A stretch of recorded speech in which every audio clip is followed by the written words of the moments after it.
All right, welcome everybody to another edition of Grid Down Current Events Update. Today we're going to tackle some disturbing stories that have been happening here in the news.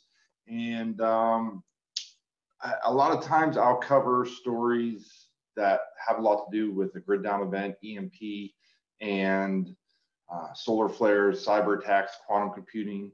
There are some new things on quantum computing coming out. I may or may not be able to get to those, but today I'm going to mainly focus on things that are just kind of attributable to some of the things happening with the foreign powers, China and Russia, and kind of some of their military technology that is coming to the forefront, and things that most Americans don't catch if you're watching just the regular news and they're strictly focused on what Biden's doing or what Trump's doing. So let me go ahead and whip up the desktop here. I'm going to go ahead and share my screen, and we are going to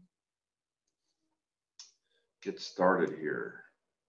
So the first thing I want to talk about, if you read my last newsletter, you'll know that I was talking about drone swarms. Okay, I included a link in there for a YouTube video called, I believe it's called Killbots. It was something that was put out by this group that is trying to raise awareness about artificial intelligence in military circles.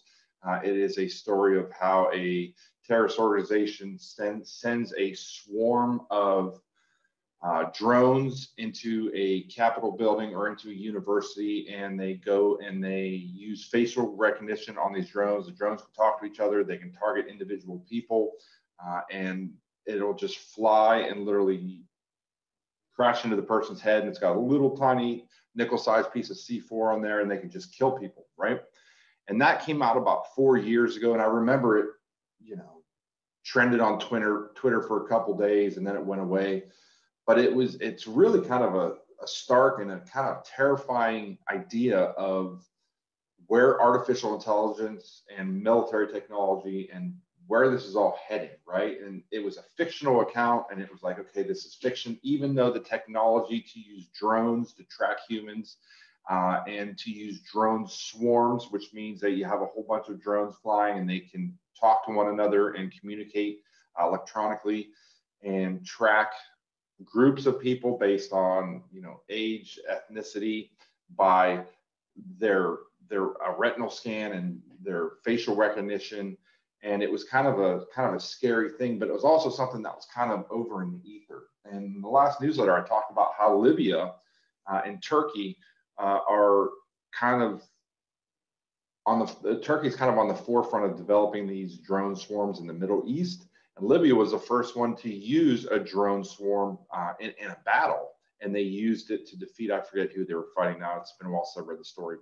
And then today, a news story, or a couple of days ago, a story came out about Israel has now used a artificial intelligence drone swarm in battle to hunt down and blitz Hamas terrorists with no human input. So that's the key here, is that they basically program the drone swarm and they turn them loose, right? I mean, we're talking about the early stages of Skynet from Terminator here. So am I saying, I don't want to say too much, but my point is it's important, in the preparedness community to kind of keep an eye on technology and where this stuff is headed and the threat it poses to us. So you have I hear a lot of like the prepper mindset and the movie Patriots, if you've never seen that, where you go out, you live in the swamp, and you kind of fight the man or this or that. And a lot of the prepper fiction books have to do with prepper groups fighting the U.S. military. That is not possible today. If you are a militia or some kind of group that think you're going to fight the U.S. military, this isn't the 1970s or 80s. This isn't Rambo. You are going to get your rear end handed to you. So anyways, it was very interesting. Read the article. We'll link to it down below. The article here on how Israel has now also used a drone swarm to fight a battle. So on the Russian front, if you haven't been following, again, in my newsletter, I recently posted a link to a YouTube video. It's in Russian, but you can read the subtitles, or you can read the article about it, of how a close military advisor to Putin was straight up discussing the use of blackouts, city blackouts. You know, they were talking about how if or when they invade Ukraine and try and get back control of Ukraine, they fully anticipate the U.S. coming in and possibly using electromagnetic warfare, cyber attacks, taking out electronic capabilities of towns. And this advisor to Putin basically said, yeah, we anticipate them doing that, and then we're going to do the same thing to a major American city and black the city out. He goes, and I fully anticipated it escalating and to blocking out the entire country. Oh, you know, we have I talk about the U.S.'s vulnerability to cyber attack, solar flares, EMP, and how our electric grids are completely vulnerable to attack. Well, it's not just us. Going all the way back to the first war in Saudi Arabia, or in when we went into Iraq a long time ago, the first thing we did was we took out their electric grid. We took down their communications. We took down, we blacked them out essentially. I mean, so this isn't new warfare, and we know from foreign writings that if you haven't done so yet, the 2017 EMP Commission Foreign Views on Electromagnetic Warfare by Dr. Peter Pry, I highly recommend you read that, because it shows that it's not just us that have that capability. Many other countries for decades now, that is, you know, we've been living in peace, but that is the new first strike for any war that kind of kicks off here, is going to be blocking out the other country. So anyhow, just there's not a lot of detail in here I want to cover on this particular article. It's talking about Putin and his warning to the U.S., but he's straight up saying that the U.S., the idea of the U.S. being the world superpower when it comes to military might, U.S. dominance is over. And he's straight up bragging about the fact, you know, there was this conflict over there with UK and some warships. And,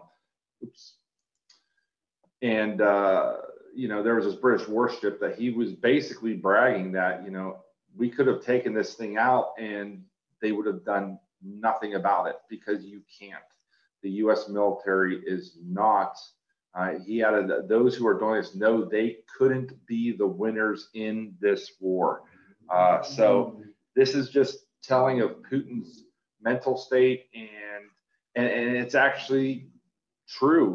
For the last 20 years, we have not been developing our nuclear arsenal like China and Russia have. So artificial intelligence, quantum computing, military technology. The last newsletter, I shared some articles even from the U.S. and how they're explaining how artificial intelligence with modern technology and killing capabilities and drones and submarine drones and the small drones, airplane drones, they're claiming that these drones are able to make a kill decision much faster than the human brain can, that it's safer warfare, because these robots have the ability to identify threat versus, you know, a non-combatant faster than the human eye can. But man, where's it headed, right? Where is it headed? So today, that was my list of stories. Again, it wasn't really on the preparedness front. It's just kind of articles and stories that are happening in the news, things that you need to be aware of. So check out the articles and the links below. As always, prepare for the worst, hope for the best, and let God do the rest. Take care, everyone.